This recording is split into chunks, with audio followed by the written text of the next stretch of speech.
Good morning and good evening to all of you. तो आज के इस वीडियो में हम लोग क्लास 10th के मैथमेटिक्स बुक यानी कि गणित का जो आपका बुक है क्लास 10th का, उसका एक चैप्टर त्रिभुज यानी कि ट्रायंगल हम लोग इस वीडियो में शुरू करने वाले हैं। तो पहले हम लोग को चैप्टर को शुरू करने से पहले हम लोग ये जान लें कि चैप्टर जो आपका है त्रिभुज यानी कि ट्रायंगल, इस चैप्टर का बोर्ड एग्ज़ाम में जो आपका 2021 में बोर्ड एग्ज़ाम होने वाला है, उस एग्ज़ाम में इस चैप्टर से कितने मार्क्स के क्वेश्चन पूछे जाते हैं। तो पहले हम लोग बात कर लें कि जो आपका त्रिभुज यानी कि जो चैप्टर आपका ट्रायंगल है, ये जो है आपका ज्योमेट्री सेक्शन में आता है। किस में आता है? ज्योमेट्री वाले सेक्शन में आता है, ज्यामिति में आता है।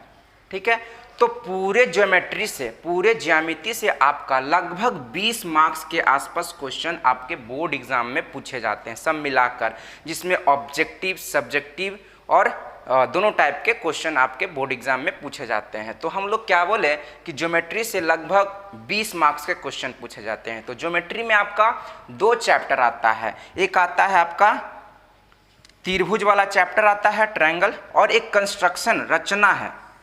दूसरा चैप्टर कौन सा है? रचना है। तो इन दोनों चैप्टरों को मिलाकर त्रिभुज और रचना, इन दोनों चैप्टर जो है आपका, दोनों से मिलाकर लगभग आपका बोर्ड एग्जाम में 20 मार्क्स के क्वेश्चन पूछे जाते हैं, ऑब्जेक्टिव और सब्जेक्टिव दोनों मिलाकर। तो पहले हम लोग ये वाला चैप्टर त्रिभुज जो है आपका, इसको हम लोग पढ़ेंगे। ठीक है, तो चलिए हम लोग चैप्टर को शुरू करते हैं, जो कि आपका चैप्टर है त्रिभुज यानी कि ट्रायंगल। तो त्रिभुज से जुड़ा हुआ जो भी इम्पॉर्टेंट चीज़ें हैं उसको हम लोग क्या करेंगे, धीरे धीरे सीखते हुए आगे बढ़ेंगे। तो त्रिभुज की बात करते हैं, जैसा कि आप लोग इसका मतलब जानते होंगे कि 3 भुजाओं से घिरे हुए बंद आकृति को क्या बोलते हैं? त्रिभुज बोलते हैं। आप देख रहे होंगे कि ये क्या है, एक त्रिभुज है। एक भुजा ये हो गया, इसका नेमिंग हम लोग कर देते हैं ABC, क्या है? एक त्रिभुज है जो कि 3 भुजाओं से मिलकर बना है। AB, BC और AC क्या है? 3 भुजा है, तीनों एक दूसरे को क्या किए हैं? घिरे हुए हैं। तीनों क्या है? क्लोज है एक दूसरे तीसरे से। तो इसको क्या बोलेंगे? त्रिभुज बोलेंगे। त्रिभुज में जैसा कि आप लोग जानते हों कि 3 कोण होता है, एक कोण, 2 कोण और ये तीसरा कोण। तो परिभाषा के अकॉर्डिंग आपको बताया कि त्रिभुज में 3 भुजा होता है, 1 भुजा, 2 भुजा और 3 भुजा। और ये भी ध्यान रखेंगे कि त्रिभुज में 3 शीर्ष होता है। ये क्या है? A आपका शीर्ष है, ठीक है, B दूसरा शीर्ष हो गया, तीसरा आपका ये C जो है शीर्ष हो गया।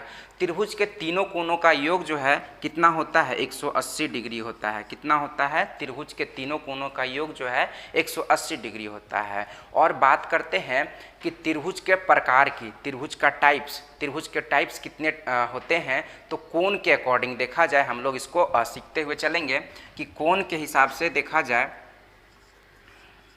कोण के अनुसार हम लोग बात करेंगे। कोण के हिसाब से देखा जाए तो त्रिभुज जो है 3 प्रकार के होते हैं। कोण के अनुसार त्रिभुज आपका 3 प्रकार के होते हैं। त्रिभुज 3 प्रकार के होते हैं।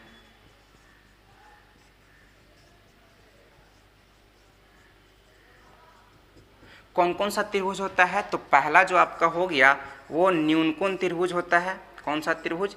न्यून कोण त्रिभुज। कोण के हिसाब से देखेंगे तो पहला जो आपका त्रिभुज होगा वो न्यून कोण त्रिभुज होगा। और दूसरा त्रिभुज क्या होगा आपका? समकोण त्रिभुज हो जाएगा। सबका हम लोग डिफिनेशन अच्छे से समझते हुए चलेंगे। समकोण त्रिभुज। और तीसरा जो आपका होता है वो अधिक कोण त्रिभुज होता है। कौन सा त्रिभुज होता है? अधिक कोण त्रिभुज होता है।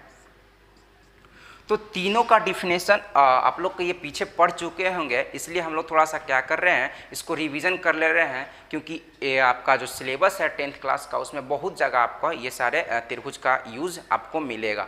तो हम लोग एक बार क्या करेंगे, कोण के त्रिभुज के जो टाइप्स होते हैं, त्रिभुज के जो प्रकार होते हैं, उसके बारे में भी हम लोग पढ़ेंगे।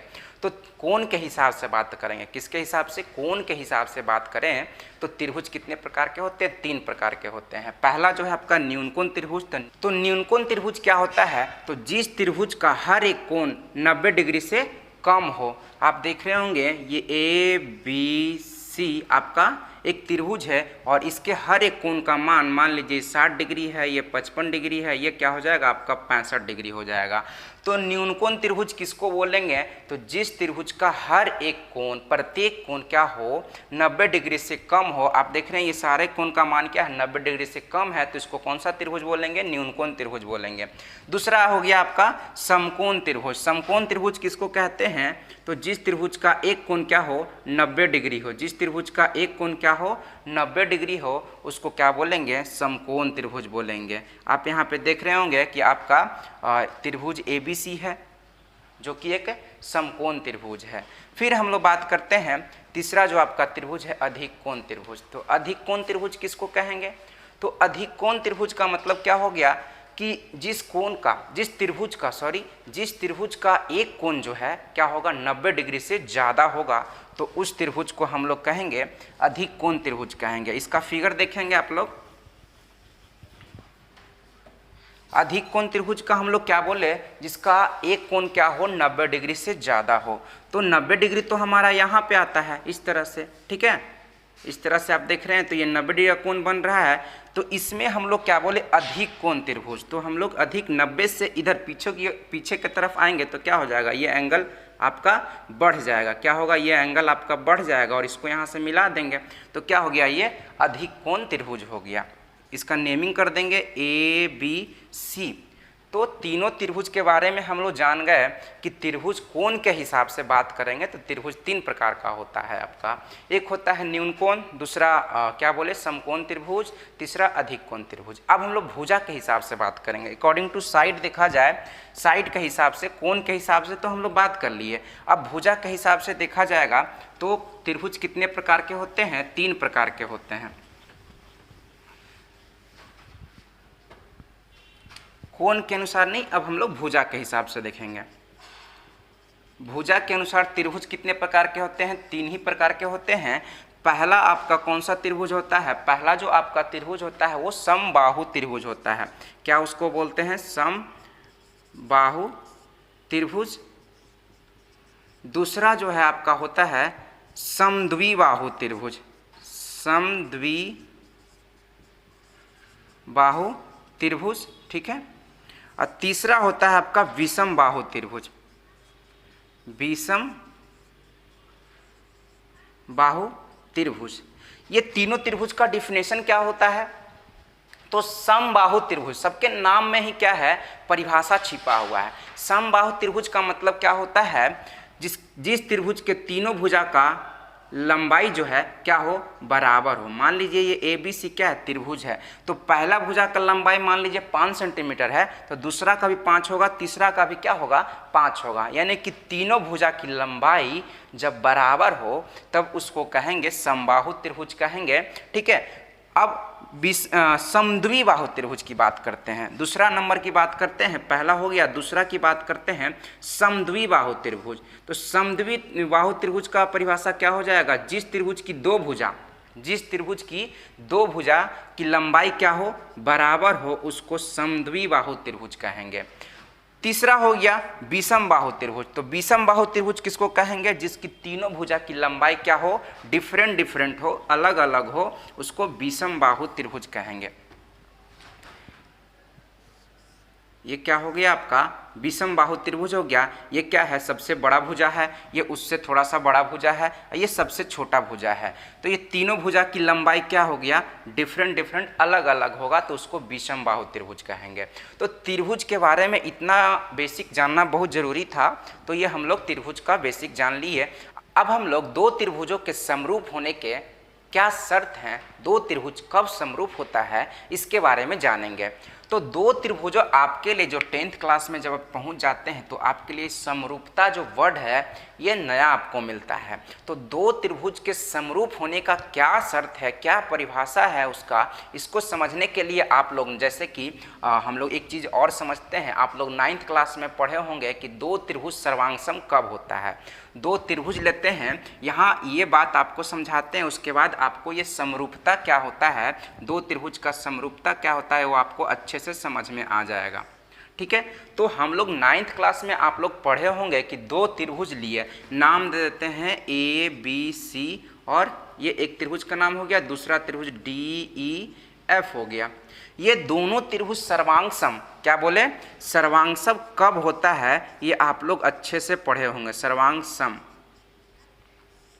ठीक है, दो त्रिभुज सर्वांग सम कब होता है, जब उसके संगत कोण बराबर होते हैं। ठीक है, कंडीशन नंबर 1 ये कहता है। कंडीशन नंबर 2 क्या कहता है कि इसके संगत भुजा क्या होते हैं, बराबर होते हैं। दो त्रिभुज के सर्वांग सम होने का क्या शर्त है, आप लोग पढ़े हैं कि इसके संगत कोण, ए का संगत कोण कौन है, एंगल D है। एंगल B का संगत कोण कौन है, एंगल E है। एंगल C का संगत कोण कौन है, एंगल F है। ये दोनों त्रिभुज सर्वांग सम कब होता है, कॉन्ग्रुएंट कब होता है, जब उसके संगत कोण बराबर हो और संगत भुजा बराबर हो। तो संगत कोण हम लोग देख लिए, संगत भुजा कहने का मतलब ये भुजा इस भुजा के बराबर हो और ये वाला भुजा इस भुजा के बराबर हो, और तीसरा आप देख रहे हैं ये भुजा इस भुजा के बराबर हो। तब हम लोग कहते थे कि ये जो दोनों त्रिभुज है आपका, त्रिभुज ABC सर्वांग सम त्रिभुज DEF। तो मेरे कहने का मतलब था कि आप लोग 9th क्लास में पढ़े होंगे दो त्रिभुज के सर्वांग सम होने का शर्त, क्या बोले, दो त्रिभुज के सर्वांग सम होने का शर्त, तो यही आप लोग पढ़े होंगे। इसी प्रकार से हम लोग इसी के हेल्प से अब इसके समरूपता को समझेंगे तो ज़्यादा इजी होगा, क्योंकि आप लोग ये 9th क्लास में पढ़ चुके हैं। तो हम लोगों को मुख्य रूप से क्या पढ़ना है 10th क्लास में, दो त्रिभुजों की समरूपता के क्या शर्त होते हैं, दो त्रिभुज कब समरूप होता है, कब सिमिलर होता है। तो यहाँ पे हम लोग क्या करेंगे, दो त्रिभुज लेंगे,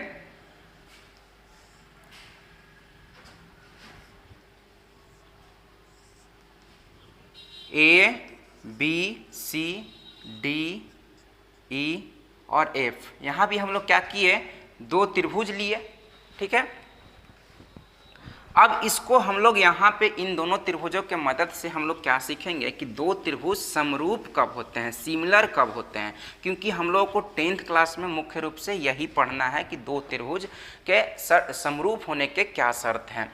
तो हम लोग क्या बोले कि दो त्रिभुज समरूप कब होता है। तो कंडीशन नंबर 1, पहला कंडीशन देखते हैं कि दो त्रिभुज के समरूप होने का शर्त क्या है। कंडीशन नंबर 1 कहता है कि उनके संगत कोण बराबर हो, उनके संगत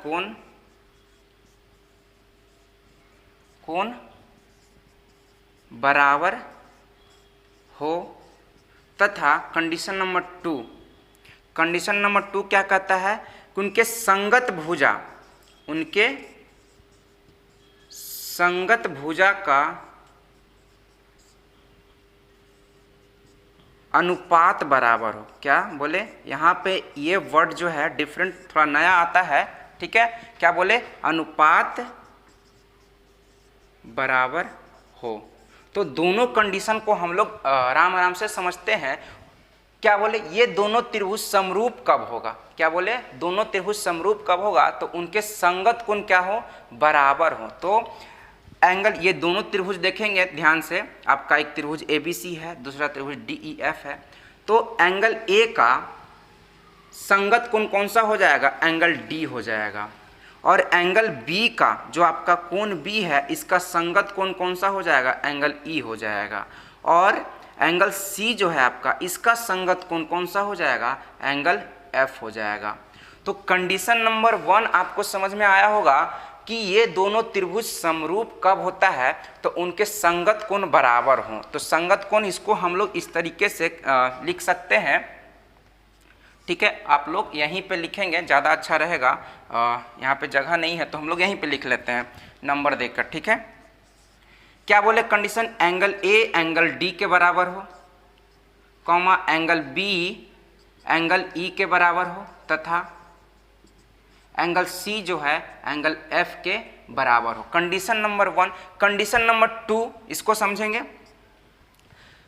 उनके संगत भुजा का अनुपात क्या हो, बराबर हो। अनुपात का मतलब क्या होता है, आप लोग पढ़े होंगे, जैसे कि A बटा B क्या है, 1/B क्या है, अनुपात में है। इसको और समझ सकते हैं, 1/2, इसको क्या पढ़ते हैं, 1/2, तो इसको 1:2 भी पढ़ते हैं, क्या पढ़ते हैं, 1:2 भी पढ़ते हैं। तो अनुपात का मतलब क्या होता है, समथिंग बटा समथिंग, मतलब कि A बटा B कुछ भी।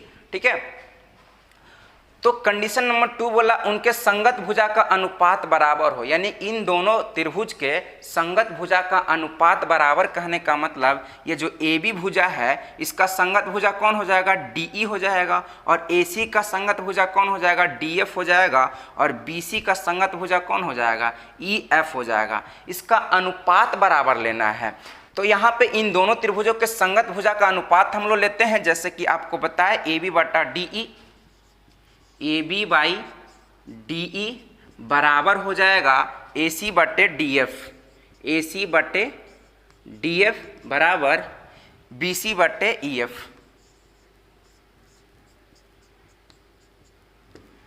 तो यहाँ पे कंडीशन नंबर 2 आप लोग को समझ में आया होगा कि क्या बोल रहा है, उनके संगत भुजा का अनुपात बराबर हो। ये त्रिभुज दोनों का क्या लिए, संगत भुजा का अनुपात बराबर लिए, ये बटा ये बटा ये बटा ये लिए, ये क्या होगा, अनुपात में आपका एक दूसरे तीसरे के बराबर होगा। तो ये समझना बहुत इंपॉर्टेंट था। तो कंडीशन जो है दोनों का दोनों फुलफिल होना चाहिए। पहला जो है संगत कोण बराबर हो, दूसरा संगत भुजा का अनुपात बराबर हो, तब हम लोग कह सकते हैं कि दोनों त्रिभुज ABC समरूप होगा त्रिभुज DEF के। तो यहाँ का ये जो साइन दिए हैं ये समरूप होने का साइन है। ये जो है आपका इस तरह से ये समरूप का कोई भी दो त्रिभुज समरूप होता है तो ये साइन देते हैं। जैसे कि आप लोग दो त्रिभुज सर्वांगसम होता था तो ये वाला साइन देते थे, तो ये इसका मतलब होता था क्या, सर्वांगसम। अब ये वाला साइन का मतलब क्या होता है, समरूप होता है। क्या होता है, समरूप। दो त्रिभुज समरूप होता है तब हम लोग ये साइन देते हैं, जैसे कि हम लोग ये दिए हैं। ठीक है, त्रिभुज ABC समरूप है त्रिभुज DEF के। तो दो त्रिभुज समरूप कैसे होता है ये आप लोग को बहुत अच्छे से समझ में आ गया होगा कि दो त्रिभुज समरूप कैसे होता है। अब हम लोगों को मुख्य रूप से इस त्रिभुज वाले चैप्टर में थेल्स प्रमेय को पढ़ना है। थेल्स प्रमेय और थेल्स का विलोम जो है, फिर हम लोग क्या करेंगे, क्वेश्चन को सॉल्व करेंगे। तो थेल्स प्रमेय क्या होता है इसको हम लोग बहुत अच्छे से पहले समझते हैं, फिर इसको हम लोग अगले वीडियो में, नेक्स्ट वीडियो में इसको प्रूफ करेंगे। तो थेल्स प्रमेय क्या होता है, ये बोर्ड एग्जाम के व्यू से बहुत इंपॉर्टेंट क्वेश्चन बनता है। यहाँ से क्वेश्चन आया हुआ है, आपका बोर्ड एग्जाम में क्वेश्चन पूछा जाता है कि थेल्स प्रमेय को लिखें और उसको प्रमाणित करें, प्रूफ करें, जो कि 5 मार्क्स का, 4 मार्क्स का, 5 मार्क्स का क्वेश्चन पूछा जाता है।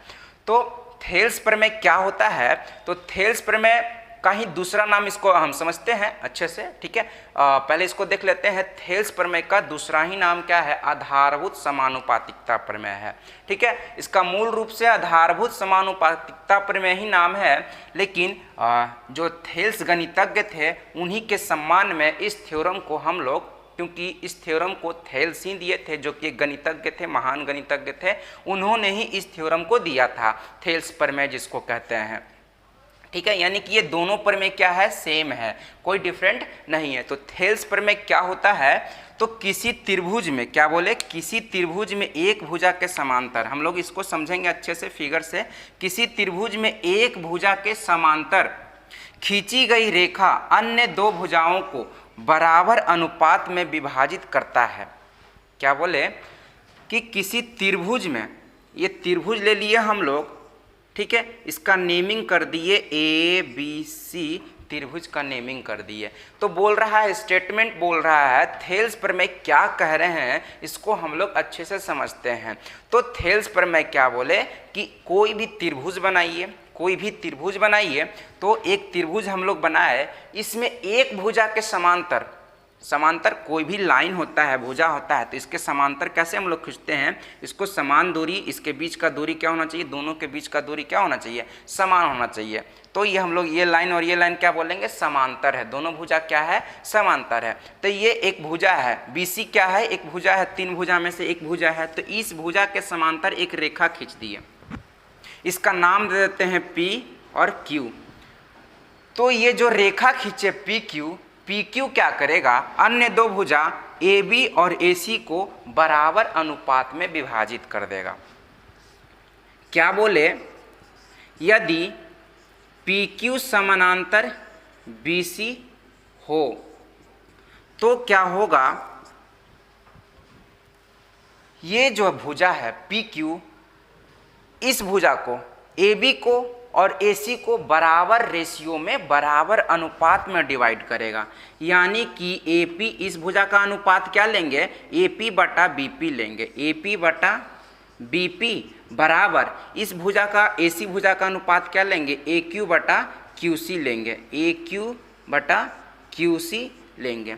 तो थेल्स प्रमेय हमारा यही है। क्या बोले, किसी त्रिभुज में, ये त्रिभुज लिए ABC त्रिभुज, एक भुजा के समांतर, ये भुजा है, इस भुजा के समांतर ये रेखा खींचे PQ।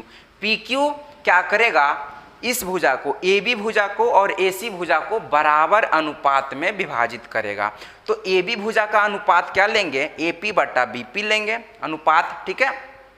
और AC भुजा का अनुपात क्या लेंगे, AQ बटा QC लेंगे। ये दोनों क्या होगा, एक दूसरे के बराबर होगा। तो थेल्स प्रमेय हमारा यही होता है। इसको हम लोग अच्छे से प्रूफ करेंगे, ठीक है। नेक्स्ट वीडियो में इसको प्रमाणित करेंगे, ठीक है ना, क्योंकि बोर्ड एग्जाम में प्रमाणित करने के लिए, प्रूफ करने के लिए थेल्स प्रमेय आता है।